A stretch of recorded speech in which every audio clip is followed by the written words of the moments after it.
প্রধান নির্বাচন commissioner AMM Nasir Uddin বলেছেন, আসন্ন জাতীয় নির্বাচনে নির্বাচন কমিশন রেফারির ভূমিকায় পালন করবে। তিনি জানিয়েছেন, লেভেল প্লেইং ফিল্ড নিশ্চিত করতে ইসি বদ্ধপরিকর। রবিবার সকালে নির্বাচন ভবনে ঈদ পরবর্তী মতবিনিময় সভায় নির্বাচন কমিশন সচিবালয়ের কর্মকর্তাদের উদ্দেশ্যে এমন মন্তব্য করেন প্রধান নির্বাচন কমিশনার। আমরা কোনো কারো নির্দেশনায় কাজ করব না, কিন্তু একদম এটা পরিষ্কার। এটা আপনারা you can convey this message to the nation যে আমরা কারো হুকুমে, কারো নির্দেশনায়, কারো পরিচালনায় আমরা কাজ করব না। এবং এটাও আমি আজকে আমাদের অফিসারদেরকে দিয়েছি, মানে আজকের ওনাদেরকে, আমি তো জানেন আপনারা যে গত ভোটার দিবসে পহেলা রমজান 2 হাত তুলে শপথ করেছিল রমজানের, যে নিরপেক্ষতার সাথে তারা দায়িত্ব পালন করে। প্রধান নির্বাচন কমিশনার বলেন, আমরা রেফারির ভূমিকায় থাকব। যারা খেলবে খেলুক, যারা জিতবে জিতুক।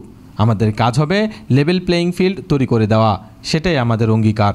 তিনি আরও বলেন, নির্বাচন কমিশনে শপথ হবে একটি সুষ্ঠু, সুন্দর ও গ্রহণযোগ্য নির্বাচন জাতিকে উপহার দেওয়া। কর্মকর্তাদের উদ্দেশ্যে সিইসি বলেন, সকলকে নিরপেক্ষভাবে কোনো দলের পক্ষপাতিত্ব না করে আইন ও ন্যায়ের পথে কাজ করতে হবে। প্রধান নির্বাচন কমিশনার বলেন, আজকে শপথ হবে নিরপেক্ষভাবে কাজ করার। তিনি আরও বলেন, অন্তর্বর্তী সরকারের প্রধান উপদেষ্টা ডক্টর মোহাম্মদ ইউনূস ইতিমধ্যে বলেছেন, তারা জাতিকে একটি ঐতিহাসিক নির্বাচন উপহার দিতে চায়।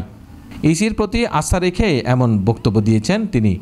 সবাই উপস্থিত ছিলেন 4 নির্বাচন কমিশনার, নির্বাচন কমিশন সচিবসহ ইসি সচিবালয়ের উচ্চপদস্থ কর্মকর্তারা।